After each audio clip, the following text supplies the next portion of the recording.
Welcome to Wait, It Gets Better, the improvisational storytelling podcast, where we start stories and wrap them up, sometimes in the same episode. I'm, of course, Levi. I'm Reed. I'm Seth. And we are here to wrap up this story. Well, should I give a little recap before we talk about our story elements for the Guilds of Weights and Measures? Yeah. Okay. So we spent the last two episodes really setting up the story, and I think I said last week that I wanted to especially focus this episode on our story elements, but more specifically on telling the story and how it would go, so that we're not just coming up with new ideas. Does that make sense? Right. So here is what we're looking at right now. We are looking at a post-depression or a middle of depression America, right? The normal economic system of America, the reserve currency, the economic policies have all proven to be, shall we say, not effective in dealing with the way that things work. I don't know how economics work. Someone will have to at me about that. And in its place, two sort of institutions have arisen.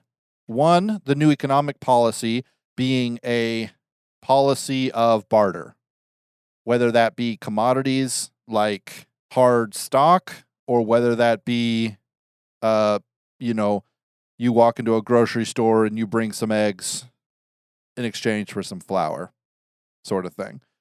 And in order to sort of keep this, the value of things grounded, we reference back to Fiddler.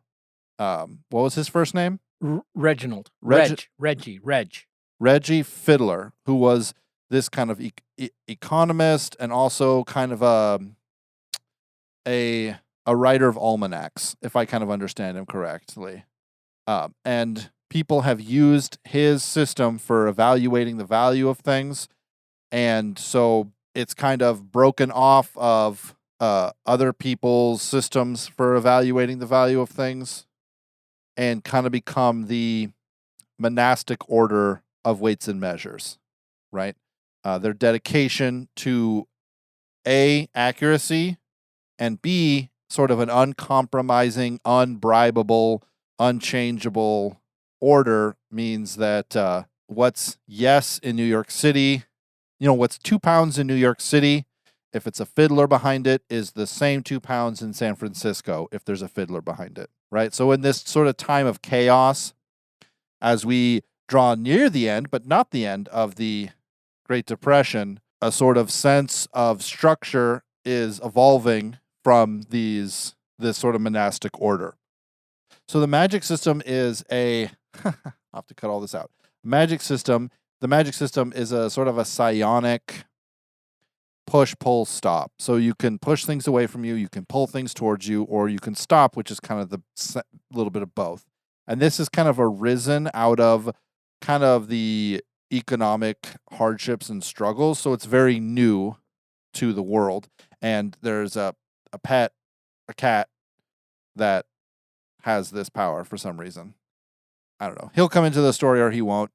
That's how it happens with some things. The monastic order is based out of St. Paul or Minneapolis in Minnesota. So that is where our hero, Elliot, is starting. And he is on a journey, sort of, I think it's like to Florida. Or was he going to New Orleans? Probably New Orleans. I think to New Orleans. I think he was going down the Mississippi. Right. And so he's basically going to go along the way and to update everyone's sort of weights and measures with the current standards. And there's our villain in the story is a sort of a gangster. He was heavy in the stock market. He contributed quite a bit to the Great Depression, and he dabbles in futures, in short selling, in sort of the speculative casino-based stock market stuff that exists that sort of contributed really heavily to the Great Depression. And he has also begun to dabble since it's a commodities game, in human flesh. So slavery is back and it's not so obvious as it was, like, before the Emancipation Proclamation. It's just a lot of debts and people owing things and, terrible, horrible things. But he is trying to get his hands on like official fiddler documents and seals and measurement tools so that he can basically begin to counterfeit weights and counterfeit things in order to, break the system and turn it into something he can take advantage of. Does that sound like a good? Yeah, that's pretty good. Great. I had happy ending, so I will not be talking about my story element now. Reed, what did you have? Okay, well, I have goal. And, we've got a bunch of disparate characters and story elements here. We got the economic system, which is really the core of what's going on and how human beings are getting along together. And that's the core of the story. That's where we have these characters kind of emerging. Reg Fiddler, is kind of the famous person, and the Sylvester, the villain. We had the prophecy was the dreams, the dream of the long sleep. Right, I forgot about that one. Yeah, and then we got an anti-hero, which is a Sam Stone. He's the stone cutter. He lives on a land that has been in his family for generations, and it's generation after generation of stone cutters. And they've got this mountain of granite, basically. So they've got this, all they got to do is quarry this stuff out of the ground, and they're very skilled at precise cutting to spec, for building or whatever. And also he and his brothers, they contract out, a lot of on-site construction and installation, for example. Sam has one of the few people that is proficient in all three of the magic arts, the push, pull, and stop, and which is real handy because handling huge, heavy slabs of stone, it's just been real handy, and it's been one of those things that he's developed. But he happened to be really affected by these dreams.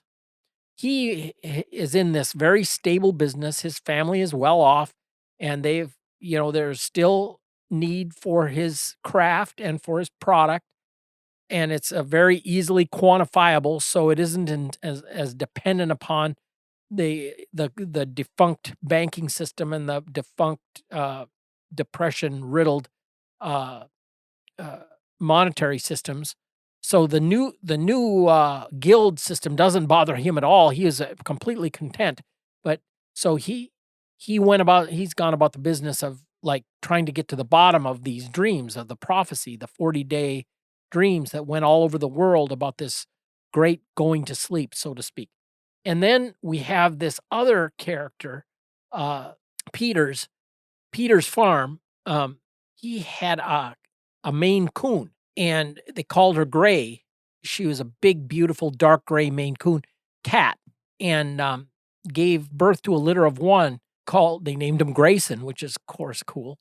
But when he moved, Grayson didn't want to move. They didn't know what the other half was, but probably some kind of wild stock that was the other half of his DNA. And he is the unique pet. And he, after a while, took off toward the Twin Cities to find Peter. So we've got this unique pet that is very gifted and connected with push, pull, stop, and a unique, shall we say, pet. And so those were these disparate characters. The goal is to bring these disparate characters and story elements into the emerging economic system to make something that works out of this for honest, hardworking people to be fairly rewarded for their efforts. And I think that's the main story. The goal of the story is to see this guild process through. That's the core of the story, and we've got some of these elements kind of circling around the outside. So it's how to make that all work together. Great. Does that semi-coherent goal? It sounds like it to me. Okay. I had unique artifact. And kind of thinking about it, it's unique artifact, but it might be kind of a vehicle too. But it is a amulet of a bird, and the wearer can access its power and, I guess you say, like, not say jump reality, but like phase out of sight, like out of sight, out of mind, Yeah. and end up somewhere else. The experience, though, is like flying, but it's also, to kind of use the dream part of the prophecy. It's very connected to like a dream state where you'd access it, and it's kind of then feeling like you're flying, but then it's like, is this a dream? And then you kind of wake up and you remember leaving wherever you were and ending up where you are, but almost like a hazy trip. Right. However, if you keep using it, I think that it would eventually like take over you say psyche and mess your brain up. Like if it's passed along, like the warning is not to go to sleep with it on, because then you'll subconsciously access it. Right. And Yeah. really kind of go for a trip you don't want. So just kind of in basic, that's the unique artifact. And then the people, That's like, if great. you use it, the people around, they just kind of like forget that you were there, like stop seeing you, and then kind of come to, and then kind of maybe not forget about you, but then kind of like, oh, disoriented, or like he was here, but now he's not. But it's like, it's almost to them too, almost like this dream that they would have seen whoever used it, and then they just kind of phased away. Right. It But- seems like it's a piece of technology. If it's a piece of technology, then it's not calibrated correctly, or it's something meant to deal with a different type of mind. So it kind of does a job, but not exactly the job that it is technically supposed to. Right. One You thought know? I had on it was, I don't know, one of the common themes that comes up in our stuff is biblical things. And one of the thoughts I had when I was thinking about it was like if you said it's a kind of a technology, or if it's some kind of holy item, it's like what the angels would have worn, where they could then almost like appear and then disappear in some kind of like what would be perceived Right. as a trance or a dream, or like taking, would it be Right. corporeal form, saying or doing something and then kind of leaving. Right. I But- keep thinking, you haven't read the Dark Tower series. I keep thinking about the little turtle read, Yeah. Maturin. Mhm. Like, it's a thing that represents some like deep reality about the world. And to look at it, if you aren't like aware of it, then you're just like hypnotized by it because it's just so true. That's kind of what I was thinking of when you were talking about it. It's like it does something to you and you're not really sure, and you're able to kind of travel with it, but you get the feeling that maybe it could do a lot more if you knew actually what it was. It struck me too, like from the C.S. Lewis space trilogy, where the Eldil, they lived in deep heaven. So, I mean, they're hurtling through space at tremendous speed. So in order for them to appear on one of the planets, it looked like they were just traveling at great speed, because they literally were, because they're Right. actual residents of deep heaven, but to affix themselves Right. to an actual spot on the surface of a particular planet was very complicated. Yeah, I kind of like that. Yeah. Another thing that I thought too, and this is a spoiler alert, if you haven't read the Chronicles of Narnia, just turn it off. Just pause, because this is a spoiler alert. But in the Voyage of the Dawn Treader, where they go to the one island that's all shrouded in complete darkness, Yeah. and they go in and they find this guy. They said, and he's just like frantic, and his eyes are real wide, and he says, "Well, this is a place where dreams come true." And they say, "Oh, great, great. No, you don't understand. your dreams, all of them, they come actually true. And all of a sudden, in just horror, the seaman started like beating cheeks, rolling, rowing to get out of there because, nightmares become true. The monsters that you dream about become true. It's like, that's what I was thinking of when you had this amulet that if you had it on when you went to sleep, anything could happen, Yeah. Yeah. Anyway, that was a departure. Sorry. I'm thinking that this amulet might be sort of a ancient alien sort of thing, like part of a part of a dig, a ship found in, buried under a mountain or something, meant to kind of and the only reason why it's recently been able to start being used is because of the push-pull-stop sort of mutation that's begun in the human's brain. So like our mental capacity and our mental capability has sort of risen to the place that all of a sudden this is now sort of a relevant device. Yeah, that's kind of cool. Yeah. So do we have an idea of who might have this or how they get it? It sort of feels like something that a bad guy would have, personally, since it's kind of uncomfortable to use. If a good guy had it, I don't know that they would use it that often to show it off, I'm trying to figure out how we want the story to unfold, right? So part of my thought is that it starts in St. Paul or Minneapolis, right? Wherever, the monastic order, and they are sending Elliot down, loading him up onto a riverboat, and are gonna send him down the river to visit all of these places and kind of solidify. But what if, okay, here's a weird thought. You ready?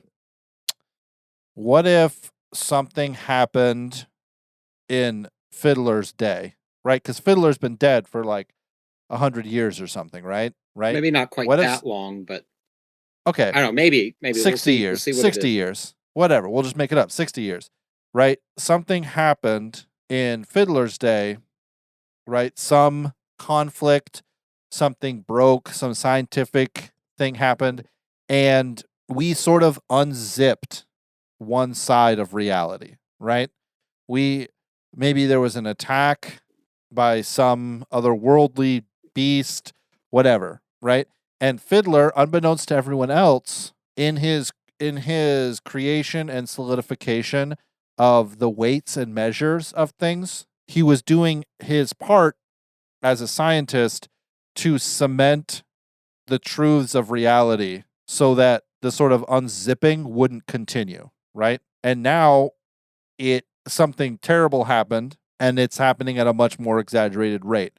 So these monastic monks, right, who follow Fiddler's teachings, they, at the higher levels, they also seek to sort of unify consciousness towards one standard in order to like keep reality together, right? Yeah. Where reality, something happened, right? The keys, the chains, the locks, the zipper, it's all falling apart now because whatever, something happened. And that's in part what was motivated to cause the Great Depression, because it was a more disillusion of reality, a more disillusion of the norm, a more disillusion of people's like understanding of reality, right? Education plummeted. People stopped understanding what was right or wrong, right? And in those days, every man did what was right in his own eyes, That sort of thing has been happening. And the ultimate goal of the monastic order of weights and measures is to fight back against these forces that seek to plunge the world into chaos. Yeah, exactly. Right? So they appear to be these sort of soft-spoken, unbribable monks, right? Where in reality, they're soft-spoken, unbribable monks who can kick ass. Yeah. Right? To some degree or another. And that would help to answer the creation of this artifact, right? That takes advantage of the fact that reality is kind of starting to come apart a little bit, and it confuses everyone and it makes people hallucinate. It's not a perfect thing. Same thing with the push pull stop is as reality begins to separate, people's will becomes a forefront of being able to affect the physical world, And so what we're going to see in this story is it's going to start off without you knowing any of this, right? It's going to start off with the kind of a adventure, there's the monk. He's got a couple bodyguards, maybe Peter, the owner of Grayson, is one of his bodyguards, or Peter's son is one of his bodyguards. They're going to take this flatboat down to Nolans, and along the way, they sort of are introduced to this Chester, the villain, right, who is working on the opposite side, right? He's part of a different organization that is geared at the exact opposite, right? To disillusion, to break, to dissolve the world back into the giant soup we go. What do you guys think of that as a story progression? Well, that's kind of exciting, because then you have plenty of room for bad guys to do their thing and like unlikely heroes to rise to the occasion, so to speak. Right. I think that Grayson only participates in the story to, as cool as I think he is, to explain that the world is falling apart more, right? So an animal's will is typically not enough to manifest right an ability, but the world is falling apart even more. So yeah, things that are bad are getting worse. We're somewhere between the frying pan and the fire. Okay. How's that sound, Seth? I like it. Great. So, beginning of the story starts off as kind of a alternative history, sort of noir, with weird magic, right? The Elliot begins to travel down the Mississippi, visiting various chapter houses of the monastic order of weights and measures, right? Updating them on the current weights of things, updating them on the current exchange rates for things, and then also visiting restaurants and markets and sort of recertifying them as accurate, and it would be communicated to the reader at some point that it's kind of weird that we have to do this every year or every couple of years, maybe every 3 years. And something as simple as like in the Dark Towers series, like the world has moved on, could be said just to explain, like, when I say the world has moved on, you kind of understand. It's like, well, why do you have to come and update the weights measures? Well, the world has moved on. And it's not that, because that's Stephen King's thing. So I'm not looking to steal from him, but it's something like that. So if either of you guys can think of something, that would be great. And then we cut over to Chester as he sort of... No, who's Chester again? Isn't he the villain? I thought he was Sylvester. Oh, Sylvester. Okay, See, okay. that's my problem. Okay. Chester, Sylvester, it's kind of the same name. Yeah. But it cuts over to him, and he gives us a different view of it, which is chaos for chaos's sake, destruction, and sort of rampant ruin, But something has to happen in or near New Orleans that either stops or accelerates the decay. And that's what we have to figure out. So I have a slight idea on that, partly with your catchphrase. Okay. Perhaps the phrase that they use is... Okay. 1 second. I want to emphasize that Oh, I forgot. Never mind. Go. Sorry. But perhaps their catchphrase is that, the world dreams on. Oh yeah. And perhaps with like setting out all these like specific weights and measures, they keep like refining it and keeping it set, because in the unzipped reality, they could, let's say, have the technicality of changing. Right. And by solidifying a thing, it's like perhaps that the prophecy in the dream is they did all wake up in, I guess you could say, like a shared dream, where it's a perceived idea of what reality was, but like a dream, that's why you have like the unzipping of it, where, fanciful things can happen, nothing is almost clearly set. And the more that they can hone these weights, these measures, these things down, and then get people to accept that, it's like it wakes them up, not like in some kind of like spiritual sense, but like solidifies their mind back to right. A norm that, let's what's say, concrete. can't be varied from. And so by doing this, it's like they've noticed that like the last 3 years ago they adjusted the measures, and there's been less cases of the push pull stop, and the time before that, like, it kind of stops some of the undoing. Perhaps that first time it kind of stopped some of these other artifacts from popping up. And so if they keep doing this and honing down this system that gets let's say everybody to align on a a strict unchanging system, it'll bring them to a point where then, just like getting here, they'll wake up. Right. That makes sense. But I think so. I like that.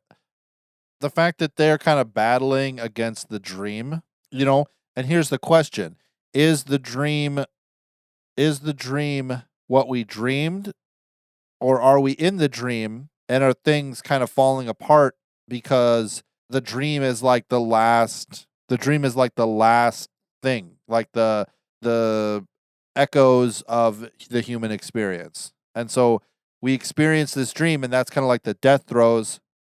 And what we're experiencing now is like this kind of desperate attempt. How far over the edge are we? We might, like, the whole universe might be ripped apart. And so it's not that they're solidifying it, it's that they are just trying to rebuild some semblance of reality to try and pull it back. I don't know. That's kind of philosophical. I mean, it's pretend philosophical. It's not real philosophical. It's just fictional philosophical. But I kind of like the idea that they're, at their heart, they are sort of trying to wake people up or trying to get through to people. So what was the catchphrase you said? The world dreams on? Yeah. Yeah. Interesting. I like it. So what is going on? What is going to happen at New Orleans? I feel like we need to establish what the end goal is going to be to figure out how the villain is going to want to stop them. Is there some, so in the Dark Tower series, spoilers, go read the Dark Tower series. In the Dark Tower series, when the fairy went away, holding up all the realities, men had technology, and so they built the beams, which were magnetism and electronics and complex systems, to hold up reality. And they built they either built the Dark Tower, or the Dark Tower was already there, but it's kind of like the bolt that holds all the worlds together. And in the story of the Dark Tower, the beams are old, just ancient and ancient and ancient. And the workers of chaos are trying to destroy them, and the workers for the light are trying to save them, So that's kind of a thing I was thinking about, is that like what's the conflict that Elliot's going down to do? Is he going down to solidify something? It could be something like he has to set up, so they train them for years to exert their will on the world around them. So he's a push-pull-stop proficient person. right? And he's been trained for years in order to basically push his will outwards. And so this is a thing that he knows he has to do, but everyone else doesn't. He has to get to New Orleans and get to the chapter house and basically stand guard for the rest of his life, right? He has to like sit on a thing, on a, not an altar, but like on a pedestal, and like meditate for the rest of his life, right? Pushing his will out and solidifying the world together. So while he is going to update their weights and measures, what he's actually going to do is to do that, right? And I have this idea that, what's his name? The anti-hero, Peter? No, the Sam Stone. Yeah, Sam Stone, he is from, a different state or whatever, but he, on the flatboat, he loads up some granite samples, right, to bring down to New Orleans. And so he kind of meets up with Elliot and Peter, or Peter's son, and they kind of form this bond because, Sam Stone is really interested in the monastic order of weights and measures. He's like really interested in them because, he's interested in the dreams. He has this push pull stop thing that, not a lot of people have. And I think what he establishes or what he figures out is that this specific type of rose granite that he has is really unique because it has an incredibly uniform molecular structure, being that you can craft a piece and you can know exactly how many molecules are in it, right? Wow. They're doing this with silicon. Like I think I told you on the first episode, they're doing this with silicate. Like they take silicate and then they grind it and they can measure exactly how many molecules are in it and using that to describe what a kilogram is. And instead of like, how much does it weigh, but how many molecules are in it. So he comes up with this same sort of thing as he gets to know Elliot more. And, he goes home to make one, or he has some there and he begins this sort of process of making one. And it's kind of this turning over where the monastic order has always like used a really powerful person to sort of protect parts of the states and the world from sort of disappearing and falling into chaos. They can like shift. And the reason why this quartz works is because it's been worked by push pull stop people by his family for so long that like there's an unbroken chain of knowledge about it since before things started to break down. So since there's an unbroken chain, it's like you can trust him when he says it's good quality because the chain is unbroken. Too many things, the chain is broken and people are trying to reacquire knowledge in the confusing times when things aren't straightforward or understandable. Does that make sense? Yep. So maybe the story then turns into this kind of combo of we need to create these lodestones, right, and then transport them to different parts of the world in order to sort of bring back reality. I'd like to see. So I have happy ending. Basically, what I'm thinking of is that this whole time Elliot has been kind of struggling with the fact that he basically has to sacrifice himself. He'll be alive, but he has to basically focus on this for like 20 hours every day, And so he does his job and he's gracious and he's the hero, he's willing to go into the depths, right? And at first, when Sam they talk about this and he realizes the property of this rose granite, at first he kind of feels like Sam is works for the enemy, right? Because he's trying to like throw him off. He's telling him he doesn't need to pick up his cross. He can like do something else, right? And so then there's like this kind of conflict between them. And then Sam leaves the boat, halfway down, maybe he leaves the boat and that's where the quarry is. So he leaves the boat to go to the quarry, and they kind of go on, and then both of them come under attack by, the gamblers. And there's always the added mix up of riverboat gamblers and casinos, and and so then they are at New Orleans, and he begins his vigil, and it kind of, the reinstitution of his surety about reality as it is kind of turns all of New Orleans turns it upside down, right? Because there's so many people there who have been working so hard at destroying reality that now a new and rejuvenated will is there, and it's kind of this conflict, And then at kind of the last-ish minute, Sam shows up, and he has a sphere the size of a basketball made of granite, and he just sets it on the pedestal that Elliot typically sits on to concentrate, and he puts his hands on it, and he rattles off some number, and Elliot puts his hand on it, and he rattles off the exact same number. Yeah.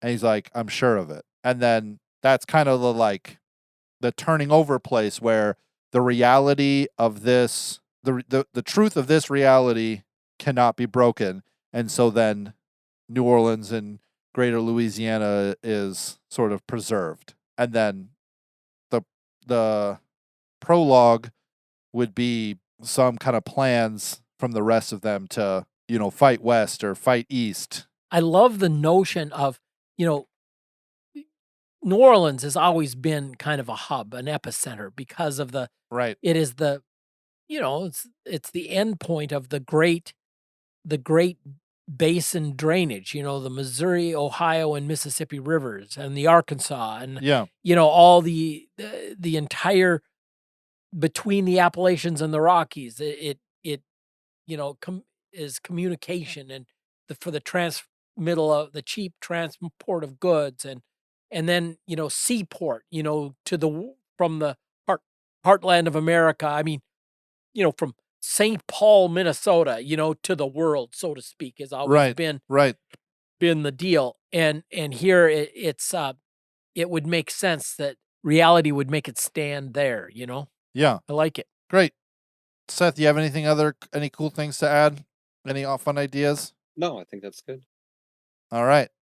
Ladies and gentlemen, thank you so much for joining us for this episode of Wait It Gets Better. If you like this episode, please let us know. Email us at waititgetsbettercast@gmail.com or send us a message on Twitter at @getsbettercast. If you thought we should have done something else with this story, send me the ending that you think we should have, and I will talk about it next week when we do our recap episode. If you thought you could have done a better job at writing this story, I would say just wait, it gets better.